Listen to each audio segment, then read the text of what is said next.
Could you imagine finding a dead mouse in the brine tank of your water softener? Well, this is what we're going to be talking about today. I received a comment from a viewer the other day who had found a dead mouse in his brine tank. I have never heard of this before, so I want to talk about this, and maybe you haven't heard about it before, so we can warn you to keep the lid closed. But first of all, we're going to talk about a few things. Welcome to Getting It Done North of 7. Like I said, I was shocked to hear about this. So I went online and I did some research, and I found that this is common. There's articles on this all over the internet. People finding dead mouse in their water softener. I am so glad it's never happened to me, because I do not want to go through the work of disinfecting my water softener and my water system. It would be disgusting. Because if you ever found a dead mouse in the brine tank, you can bet that the bacteria has been all through your water softener now, and maybe into your water system, and this isn't good. You could get a serious infection from this. The very first thing I would do is I'd get that dead mouse out of there. That'd be the first thing I would do. The second thing I would be doing is disinfecting my water softener and my system. I'm going to leave a link down in the description below this video where you can find out how to disinfect your water softener. But yeah, even one person said that he would actually buy a whole new water softener. But a lot of people are saying that you can disinfect the water softener with some bleach, and they walk you through all these steps on how to do it. I would also close this off. I would shut the bypass valve off so that no water is coming through the water softener anymore, and do the necessary disinfecting that has to be done. You can just imagine if the bacteria from that dead mouse came into my water filter or into my UV light. The UV light creates enough heat that would probably kill it, but I don't want to take that chance. So I'd probably end up having to flush all this out, clean it, put a new filter on, flush it out, clean it. It just wouldn't be a good time at all. So the viewer was saying he didn't know how the mouse got into the brine tank. And I took a good look at mine after I read that. And really there is no way, but they say that mice are pretty crafty, but I don't know. But first of all, I'd have to climb up here. There's no grip. I guess it could come down this way. But if this lid is closed, there's no cracks. There's no way it could get in here.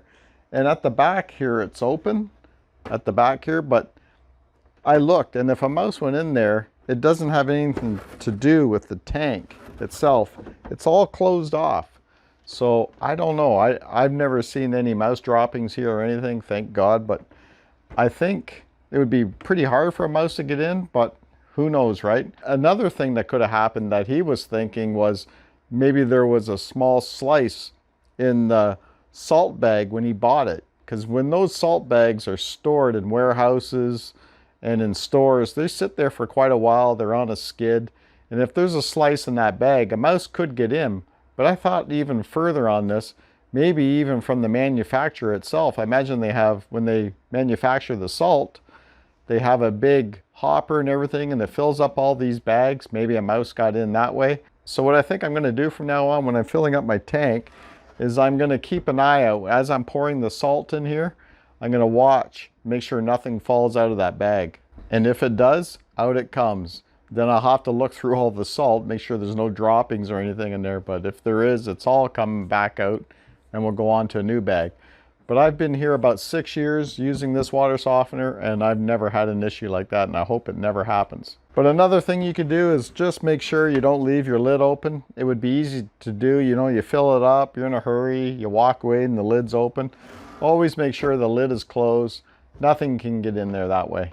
I also did a little more research on how to keep mice away from anything, and a good solution is peppermint oil. So if you mix a bit of peppermint oil, put a few drops into a spray ball of water, shake it up.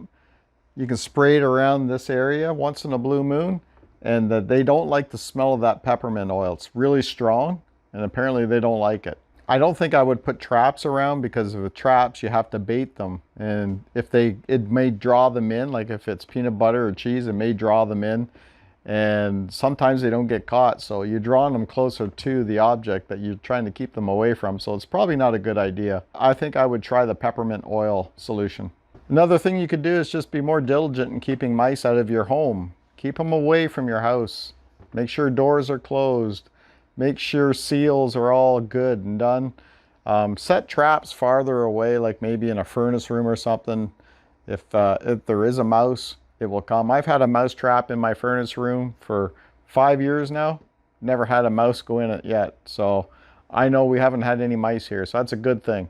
Also, another thing I don't do is I never fill my brine tank up with salt. I know there's markings here. It goes up to like 7 or 8. So you could probably fit in about 2-3 bags in here.